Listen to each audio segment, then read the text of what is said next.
네, 오늘 말씀은 우리가 예배 시작하기 전에 함께 찬양했던 그 찬양이기도 하고요.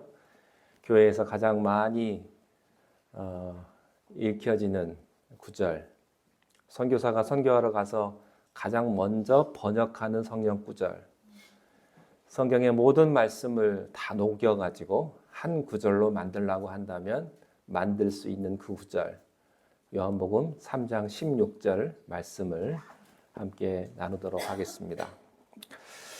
예수님께서는 니고데모에게 거듭남에 대해서 말씀을 해주셨습니다. 거듭나지 않으면 하나님 나라를 볼 수 없다.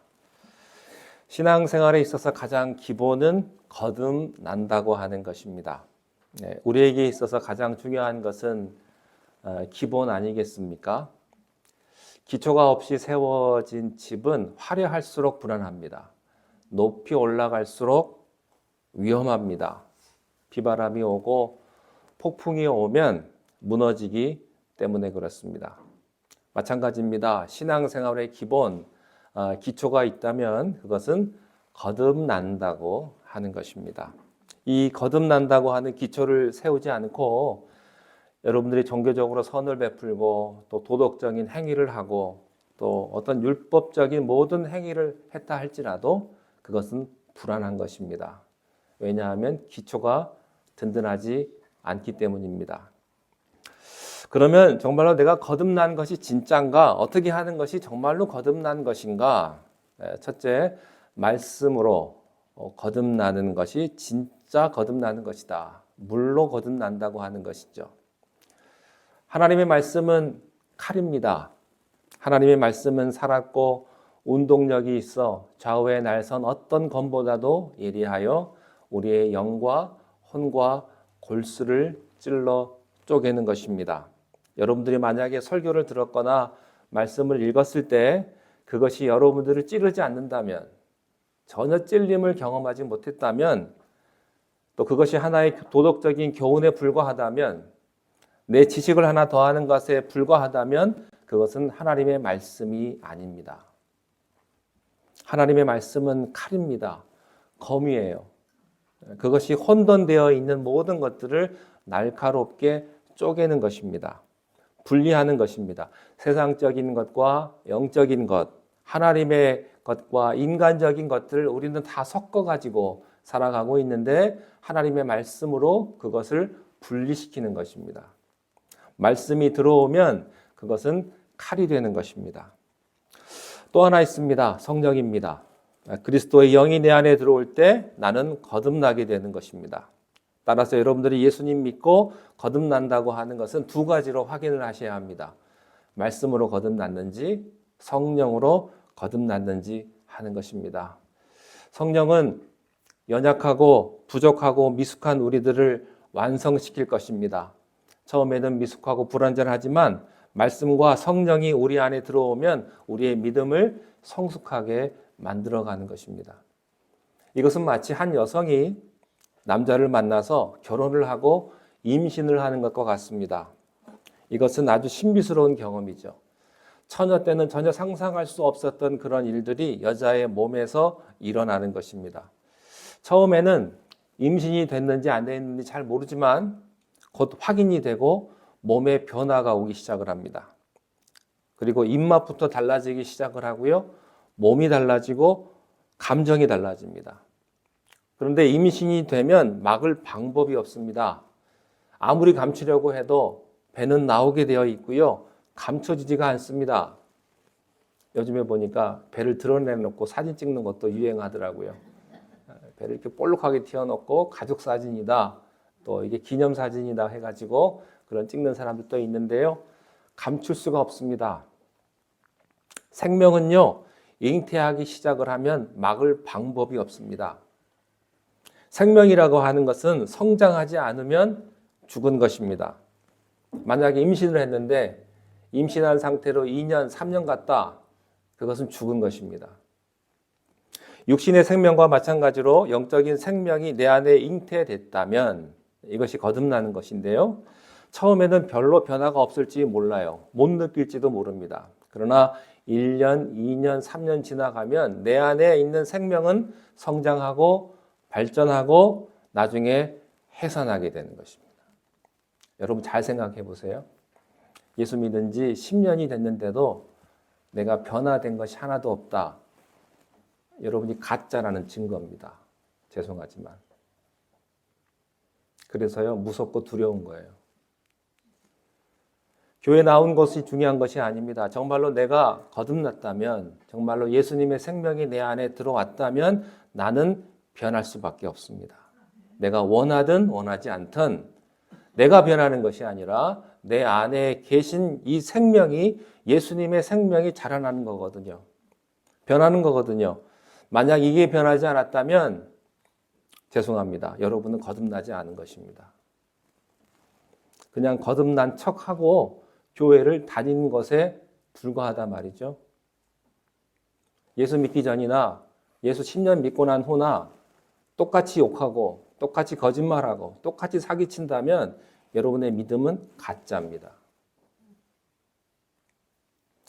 여인의 몸에 생명이 자라면 그 여자를 변화시킵니다. 예수님이 내 안에 들어오면 예수님은 나를 변화시킵니다. 어떤 분은요, 예수님을 변화시키는 분이 있어요. 워낙에 안 변하니까. 네. 여러분 오늘 아침에 혹시 계란 드시고 오셨습니까?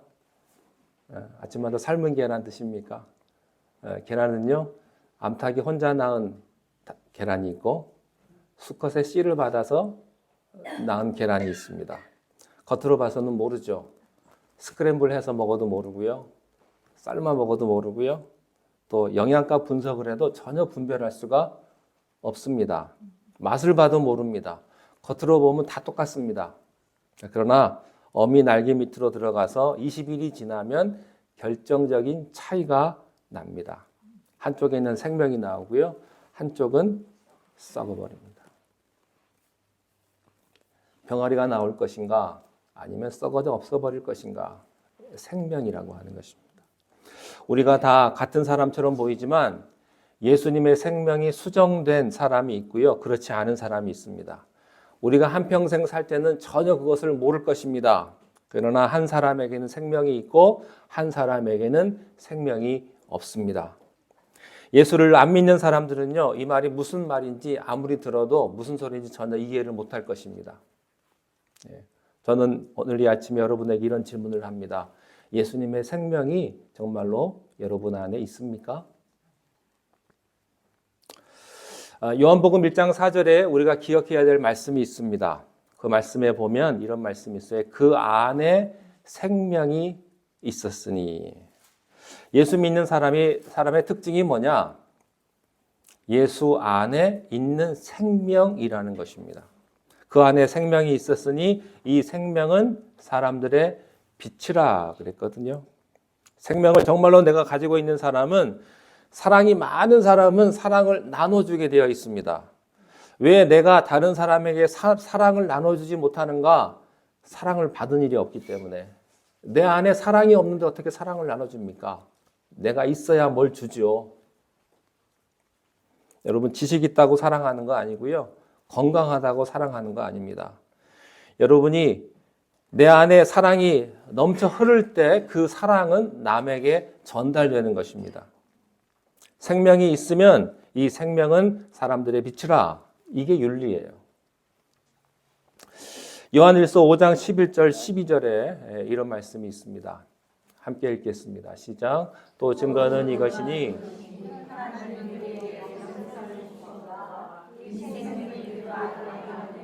그것이라 아들이 있는 자에게는, 하나님의 아들이 없는 자에게는 생명이 없느니라. 여러분, 하나님의 아들이 있는 자에게는 뭐가 있어요?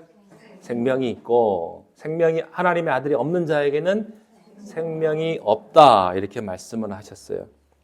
여러분, 이 생명은 사람들의 빛인데 생명이신 예수 그리스도와 접촉할 때, 예수 그리스도를 바라볼 때, 예수 그리스도를 믿을 때 예수 안에 있는 생명이 썩어져 죽을 수밖에 없는 나의 육신의 본질 속에 이 생명이 들어온다고 하는 것입니다. 생명이 들어오면 죽을 것도 살리는 것이죠. 썩은 것도 살려주는 거예요. 망하는 것도 살려주는 것은 내가 아니라 그 안에 있는 예수님의 생명이 그렇게 한다고 하는 것입니다. 그래서 요한일서 5장 13절에 계속해서 이런 말씀이 있어요. 내가 하나님의 아들을 믿는 너희에게, 여러분 하나님의 아들 예수 그리스도를 믿지 않습니까? 내가 하나님의 아들 이름을 믿는 너희들에게 이것을 쓰는 것은 그 이유가 있다 말이죠. 그 이유는 무엇이냐? 너희로 하여금 너희에게 뭐가 있어요? 영생이 있음을 알게 하기 위해서다. 근데요, 임신을 하고도 맨 처음에는 임신한지 잘 모르는 여자가 있는 것처럼 예수를 믿고도 자기 안에 예수 그리스도의 생명이 있음을 모르는 분들이 꽤 있다는 겁니다. 있는데 잘 모르는 거예요. 그래서 그것이 너희에게 있는 것을 알게 하려 하심이라. 눈에 안 보이니까. 그리고 그 생명은 당신을 변화시킬 것이다 하는 거예요. 여러분 변할 것입니다. 믿으십시오. 성격도 변하고 또 내 삶은 변하게 될 겁니다. 왜냐하면 예수님의 생명이 내 안에 있기 때문입니다. 자, 그러면 예수님의 생명이 좋은 게 있는데 그것이 내 것이 되는 게 중요하지 않겠습니까? 예수님의 생명이 내 안에 들어오게 하는 방법은 무엇인가? 예수님께서 오늘 본문 14절에서 이렇게 설명하고 계세요. 14절과 15절 오늘 본문을 읽겠습니다. 시작. 모세가 광야에서 뱀을 든 것 같이 영생을 얻게 하려 하심이니라. 예수님의 생명이 어떻게 내 안에 들어오는가? 라고 하는 사실을 민수기에 보면 굉장히 신비스러운 한 사건이 있다는 겁니다. 그 사건을 예로 들어가지고 설명을 지금 예수님이 하시는 거예요.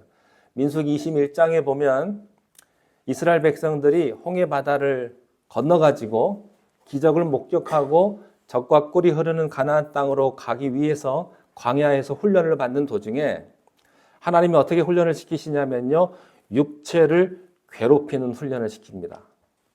좀 하나님이 이런 거 안 했으면 좋겠는데 이상하게 이런 훈련을 자꾸 하나님이 시키는 거예요. 환경이 좋지 않아요. 환경이. 또 먹을 것을 주지 않습니다. 마실 물을 주지 않는 거예요. 그리고 지치고 고달프게 함으로 하나님이 이스라엘 백성들을 훈련시키는 거예요. 고난이 없으면 영광이 없습니다. 여러분이 고난 겪을 때, 시련을 겪을 때 그것이 나를 연단시키시는 하나님의 방법이라는 사실을 여러분들이 꼭 기억할 수 있기를 바랍니다. 근데 이스라엘 백성들이요, 그것을 깨닫지를 못해요. 그래서 힘드니까 하나님이 나를 버리는구나. 하나님이 우리를 죽이려고 그러나 보다. 이렇게 생각을 한 거예요. 그리고 하나님에게 상처를 받은 거예요. 그게 민수기 21장 4절부터 9절까지의 내용입니다. 민수기 4장 21장 4절 한번 읽겠습니다. 시작. 백성이 산에서 출발하여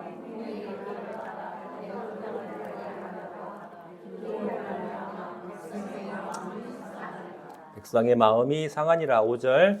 백성이 하나님과 모세를 향하여 원망하되 어찌하여 우리를 애굽에서 인도해 내어 이 광야에서 죽게 하는가? 이곳에는 먹을 것도 없고 물도 없도다.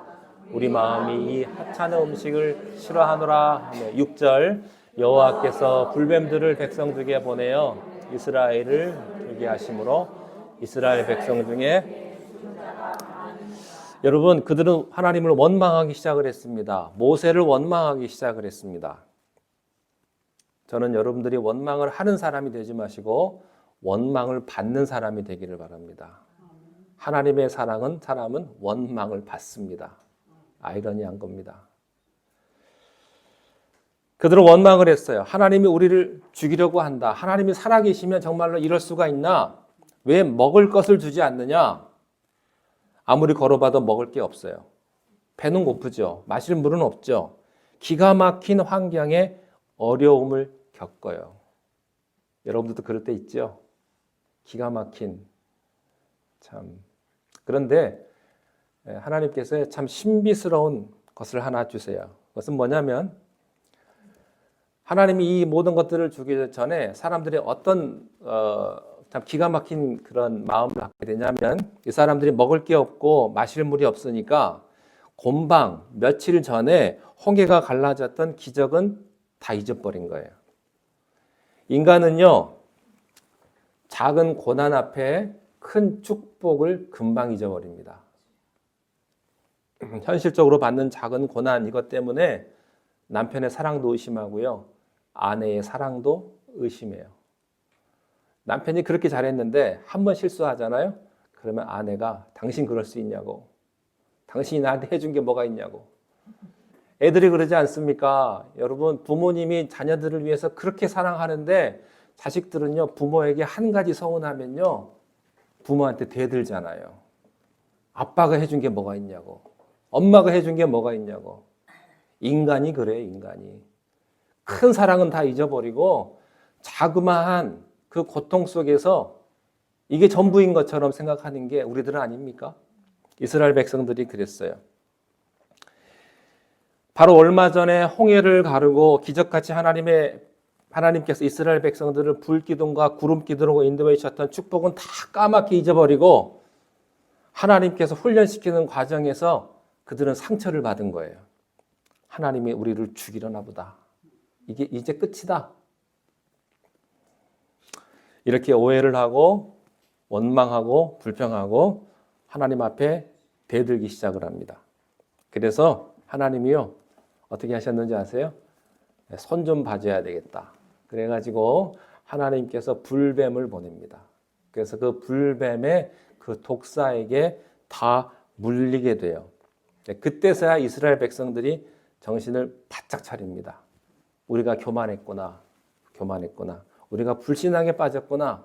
하나님을 의지하고 하나님을 신뢰하지 못하고 우리가 잘못했구나. 그리고 그들은 빨리 회개를 합니다. 그래서 모세에게 가가지고 모세에게 하나님한테 중보기도 좀 해달라고. 우리가 잘못했으니까 우리 좀 살려달라고 모세에게 그렇게 이야기를 합니다. 그런데 말이죠. 하나님께서 이런 이스라엘 백성들의 요구에 아주 이상스러운 신비스러운 방법으로 응답을 합니다. 이런 방법이에요. 내가 고쳐주겠는데 불뱀에 물려 죽게 된 사람들에게 이렇게 답을 주는 거예요. 장대 높은 곳에 구리뱀을 달아라 하는 거예요. 근데 그 구리뱀을 바라보는 사람은 살 것이요. 그 구리뱀을 바라보지 않는 사람은 죽게 될 거다. 이렇게 하나님께서 이상스러운 대답을 해주십니다. 왜 이런 이해되지 않는 상식에 맞지 않는 이런 방법을 이스라엘 백성들에게 주셨을까 하는 거예요. 비밀이 있습니다. 먼 훗날에 이런 사건이 있을 것이다. 온 인류의 죄를 위해서 예수 그리스도께서 십자가 위에 처절하게 죽게 될 것이다. 피를 흘리고 살을 찢기고 조롱을 당하고 그는 죽게 될 것이다. 십자가 위에 달리신 그 예수 그리스도 누구든지 그를 바라보는 자는 구원을 얻을 것이다. 라고 하는 구원의 비밀을 가르쳐 주기 위해서 이스라엘 백성들에게 구약에서 샘플로 보여주는 것이죠. 누구든지 장대 높은 곳에 달린 구리뱀을 본 사람들은 그 불뱀의 독에서부터 다 풀려날 것이다. 여러분 이것은 말이죠. 우리들의 상식과 우리들의 이성과 우리들의 합리성에 전혀 맞지 않는 말도 안 되는 이야기입니다. 뱀에 물려 죽게 됐으면 무슨 해독제를 준다든지 무슨 약을 좀 줘야 내가 이 뱀의 독에서부터 풀려날 거 아니에요? 근데 해결 방법은 전혀 다른 곳에 있는 거예요. 여러분 세상살이도 마찬가지입니다. 여러분 여기의 문제 때문에 이게 단 줄 알죠? 천만에요. 엉뚱한 데서 해결이 됩니다. 엉뚱한 데서. 내가 생각하지 못했고 내가 경험해보지 못했던 곳에서 하나님이 여러분들에게 응답하시는 거예요. 내 생각으로 측량할 수 없고 내 생각으로 할 수 없는 그런 방법들을 통해서 하나님께서 역사하실 줄로 믿습니다.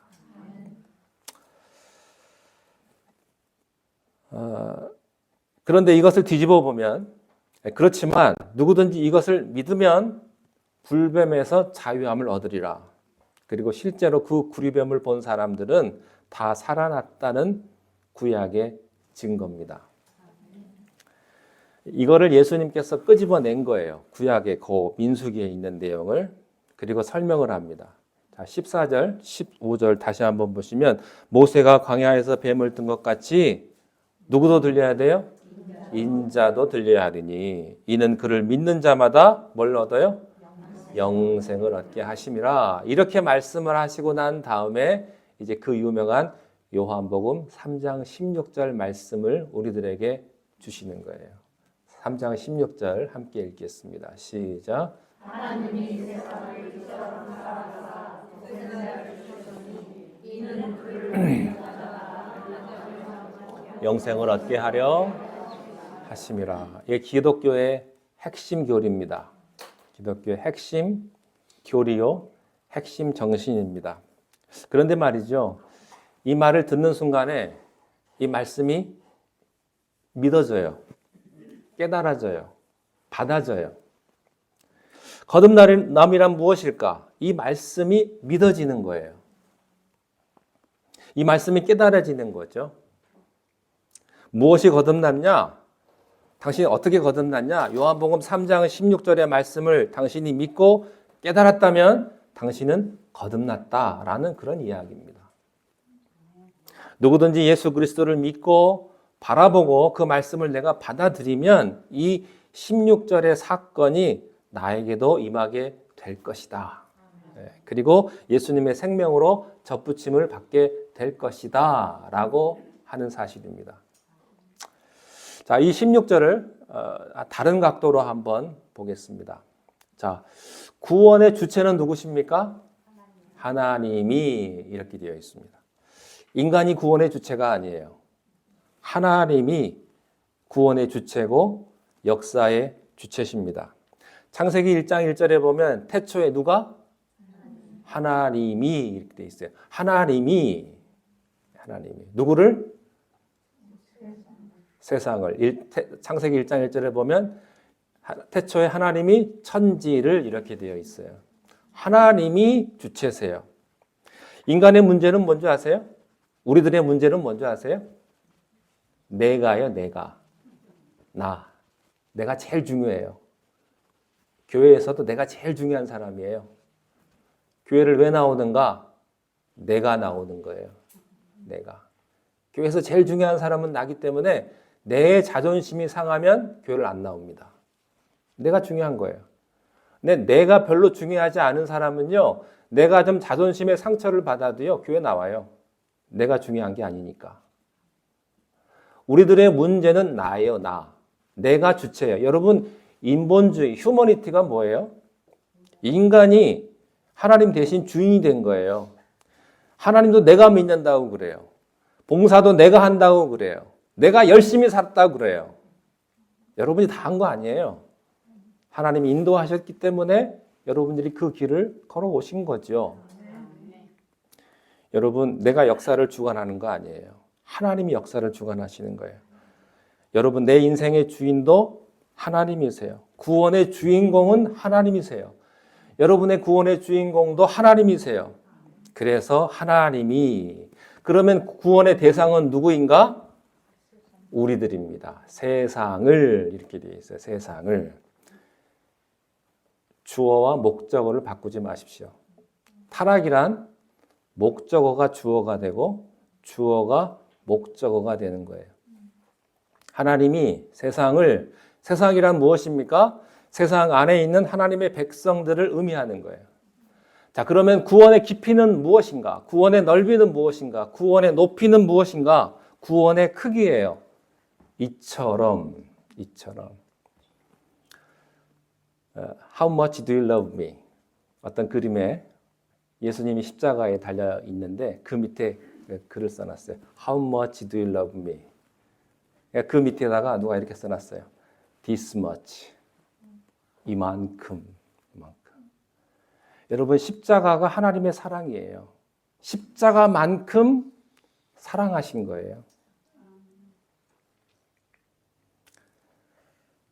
구원의 동기는 뭘까요? 사랑하사, 사랑이에요. 하나님이 세상을 이처럼 사랑하사 이렇게 되어 있습니다. 그런데 그 사랑하사는요, 과거형이에요. 과거에 이미 나를 사랑하신 거예요. 하나님이 우리를 사랑하셨습니다.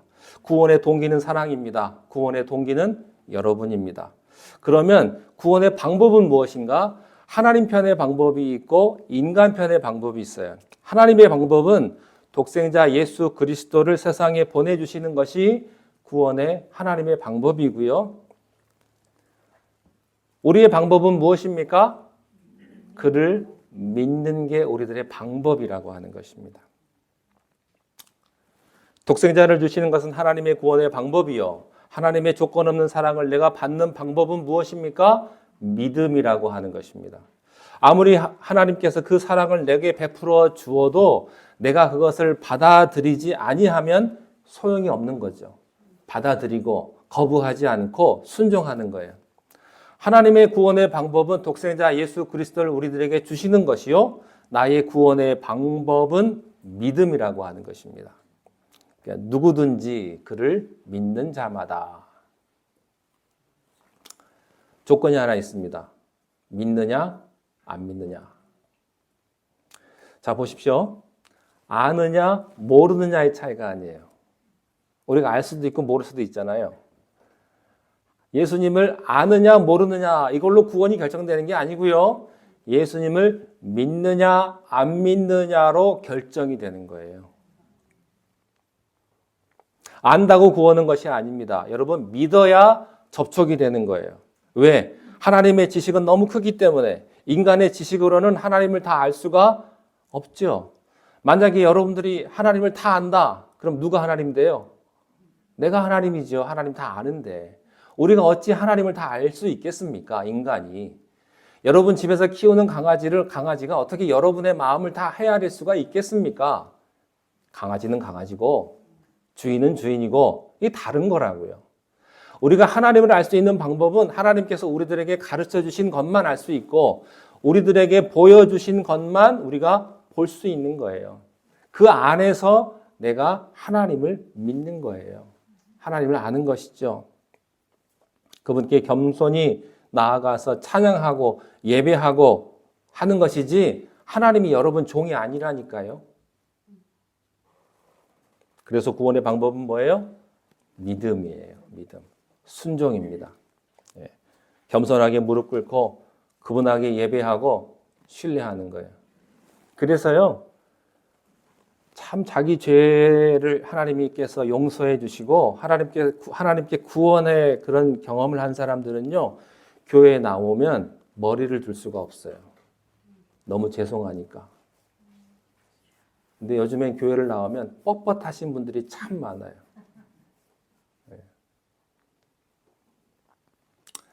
하나님의 구원의 방법은 독생자를 보내주시는 것이요. 나의 구원의 방법은 그분을 믿는 거예요. 결과는 무엇입니까? 두 가지가 있어요. 소극적인 방법은 뭐냐면 소극적인 결과는 멸망시키지 않는 것이다. 적극적인 결과는 영생을 얻게 하실 것이다. 이것이 구원의 요점입니다. 이 사실을 내가 받아들이고 내가 믿는다면 거듭남은 이미 내 안에서 이루어졌다 하는 거예요. 지난주에도 말씀을 드렸습니다. 요한복음 1장 12절에 영접하는 자, 곧 그 이름을 믿는 자들에게는 하나님의 자녀가 되는 권세를 주셨다. 여기서도 하나님 역할이 있고 우리의 역할이 있어요. 하나님의 역할은 뭐예요? 자녀가 되는 권세를 주는 역할이고요. 우리의 역할은 믿는 거예요. 믿는 것. 그러므로 내가 거듭난 것은 요한복음 1장 12절 말씀에 의하면 요한복음 3장 16절 말씀에 의하면 나는 예수님을 믿기 때문에 나는 거듭났습니다. 라고 여러분들이 말할 수 있으셔야 합니다. 예. 여러분 믿습니까? 네, 믿으시기 바랍니다. 예. 처음에는요, 교회에 나와서 예수님 믿어도 이게 잘 받아들여지지가 않아요. 부부가요, 처음 결혼하면 여보 당신이 잘 안 나옵니다. 처음에는 자기 오빠 이렇게 먼저 시작을 하지 처음부터 당신 이렇게 잘 안 돼요. 하나님을 처음 믿어도요. 하나님 처음 믿게 되면 이게 서먹서먹하거든요. 그러니까 내가 하나님 자녀가 됐는지 안 됐는지 이게 마음이 잘 안 되는 거예요. 익숙하지 않은 것뿐이죠. 그러나 여러분들은 이미 하나님의 자녀가 되었습니다. 거듭났다는 사실을 믿으시기를 바랍니다. 저는요, 결혼했거든요. 결혼했는데 누가 나한테 결혼했냐고 물어보면 글쎄요. 결혼했는지 안 했는지 잘 모르겠습니다. 라고 말한다면 사기꾼이죠. 누가 나한테 물어보면 네, 나는 결혼했습니다. 라고 말할 수 있어야 돼요. 여러분도 이렇게 말할 수 있게 되시기를 바랍니다. 여러분은 거듭나셨어요. 그거를 확인하십시오. 예, 구원 받으셨습니까? 예, 이게 기초입니다. 여기서부터 여러분의 믿음이 이제 시작하는 거예요. 그러나 내가 구원받았다고 하는 것이 내가 도덕적으로 완전하다는 얘기는 아니에요. 나는 미숙하고 나는 불완전하고 나는 실수가 많지만 여러분, 내가 좀 미숙하고 신앙 경륜이 짧고 내가 봉사를 많이 못한다. 이건 중요하지 않아요. 결함이 작으냐 크냐가 중요하지 않습니다. 결함 안에 생명이 있느냐 없느냐가 중요한 겁니다. 중요한 것은 크다 작다가 아니에요. 생명이 있느냐 없느냐예요. 여러분 안에 그 예수님의 생명이 있게 되시기를 바랍니다. 하나님이 세상을 우리들을 사랑하셔서 예수 그리스도를 우리들에게 주셨습니다. 그러므로 누구든지 이것을 믿기만 하면 멸망하지 않고 뭘 주세요? 영생을 주신다. 이런 구원의 기쁨과 구원의 감격이 여러분 모두에게 있게 되시기를 바랍니다. 기도하겠습니다. 우리를 사랑하신 하나님 아버지, 우리 죄를 위하여 독생자 예수 그리스도를 이 땅에 보내주시고 우리로 하여금 하나님의 자녀 삼아주신 은혜를 감사합니다.